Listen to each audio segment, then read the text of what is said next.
Most headlines you read about Canada's recent $300 billion pivot to Asia get the story wrong. They focus on the surface-level drama.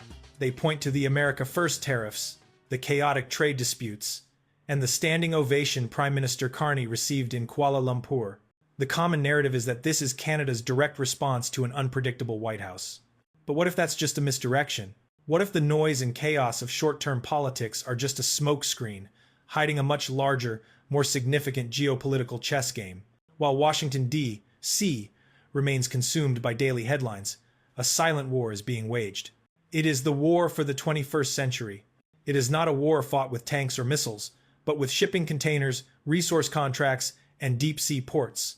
It's a war for control over the global critical minerals supply chain. It is a battle for the geopolitics of energy.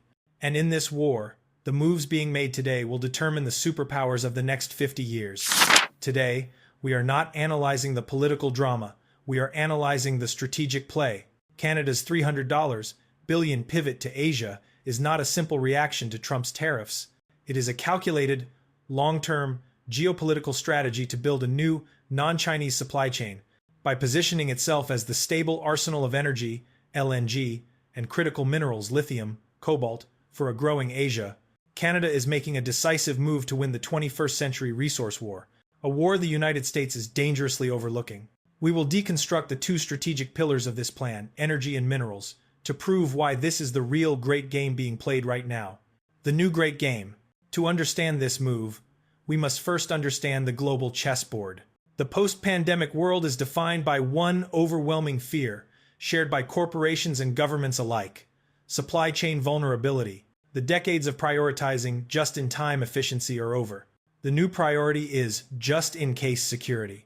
And at the center of this global anxiety is China. For 30 years, the world outsourced its industrial production to Beijing, creating an unprecedented dependency. The numbers, when you see them, are staggering.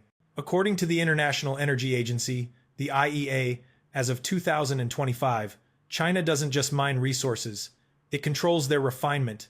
Beijing currently processes approximately 91% of the world's rare earth elements, 70% of its lithium, 78% of its cobalt, and 94% of its graphite. This isn't just market dominance, it's a strategic stranglehold. It gives Beijing the power to turn off the tap for any battery, electric vehicle, or advanced missile system on Earth. And they have shown they are willing to use it. This is the vulnerability that haunts leaders from Tokyo to Berlin, and especially in Southeast Asia. The ASEAN nations, Vietnam, Singapore, Indonesia, Malaysia, are the 21st century's great success story. The IMF forecasts their collective ASEAN economic growth to hit 4.6% in 2025, source 2.2, far outpacing the global average. But this growth has two critical, potentially fatal weaknesses. First, a crushing need for energy security. The region's electricity demand has grown by 60% in the last decade alone, source 3.2. Second, a desperate need for a stable, non-Chinese supply of raw materials to build their new high-tech manufacturing plants. This is the context for the standing ovation in Kuala Lumpur, source 018. That applause wasn't just diplomatic politeness. It was the physical expression of relief. It was the leaders of ASEAN, Vietnam, Indonesia, Singapore, source 321, looking at Canada and seeing, for the first time, a viable solution. A G7 power, politically stable, immensely rich in resources, and crucially, not China. And just as importantly, not America, whose policies had become volatile and unpredictable. Canada was not arriving as a new colonial master. It was arriving as a Canada-ASEAN partnership. A partner that could help them build the one thing they all need to survive, an alternative supply chain. Strategic Pillar 1, the energy arsenal. The first pillar of this $300 billion strategy is energy. Specifically, liquefied natural gas, or LNG. To understand the geopolitics of energy, you must understand Asia's thirst. Economies like Japan, South Korea, and the manufacturing hubs of ASEAN are desperate to do two things. 1. Move away from highly polluting coal. 2. Reduce their dangerous dependence on energy from Russia and the volatile Middle East. They need a stable, long-term, and politically reliable transition fuel to power their industries while they build out renewables. This is where Canada's plan becomes reality. This is not a theoretical white paper. It is happening right now on the coast of British Columbia. The largest private investment in Canadian history, the $40 billion LNG Canada project, is now complete. In June of 2025, the first specialized carriers, loaded with Canadian LNG, departed the port of Kitimat, bound for Asia. While the rest of the world was focused on political drama, Canada was quietly building the most advanced energy export facility on the Pacific.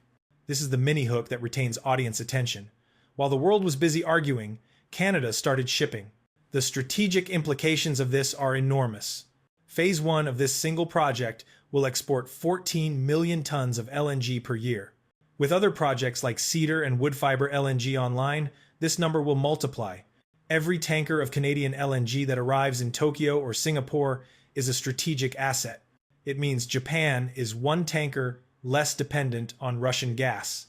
It means Vietnam is one tanker less dependent on coal or on energy shipped through contentious sea lanes. It gives these Asian nations energy security and, just as importantly, leverage. It allows them to diversify their energy mix, making them less susceptible to blackmail from any single supplier. Canada is not just selling a commodity, it is selling stability. In return, it gains decades of guaranteed revenue and secures profound political and economic influence in the world's fastest-growing region. Strategic Pillar 2, the mineral battle. If LNG is the energy to power Asia today, the second pillar is about the resources that will power the world tomorrow. This is the critical minerals supply chain. The gold of the 21st century is not gold. It is lithium, cobalt, nickel, and the rare earth elements.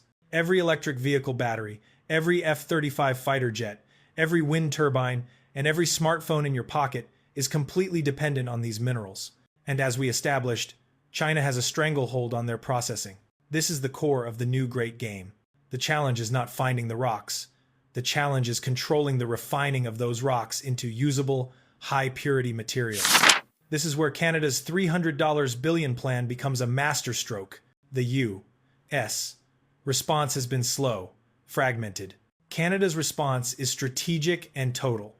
The Canadian government has officially designated its mineral strategy as a national security priority, Source 5.2. They are not just asking private companies to mine, they are building a complete, end-to-end, mine-to-market supply chain. And they are not doing it alone. As of November 2025, a G7-led alliance with Canada at its center has poured 6.4 billion Canadian dollars, 4.6 billion USD, into 26 specific critical mineral projects inside Canada. The stated goal of this massive investment is explicit: to build alternatives to Chinese minerals. This is not Canada lithium mining just to sell raw ore to the highest bidder. This is about building the processing plants, the refineries, and the battery factories on Canadian soil. Now, look at the other side of the Pacific. This is the mini-hook, the aha moment, where the chessboard becomes clear. Who is building the world's new EV and battery gigafactories? The ASEAN nations. Vietnam is pouring billions into its domestic EV champion, VinFast. Indonesia is leveraging its own nickel reserves to become a global battery hub. Malaysia and Singapore are centers for advanced electronics. They have the factories, but they fear China's control over the raw materials. Canada has the G7-backed, refined, stable supply of those materials. It is the perfect alliance. A Canada-ASEAN partnership creating a vertically integrated, high-tech supply chain that is 100% independent of Beijing. This is a direct, strategic, and existential challenge to China's dominance. It is a move to break the back of China's most powerful economic weapon. Conclusion: the 21st century reality.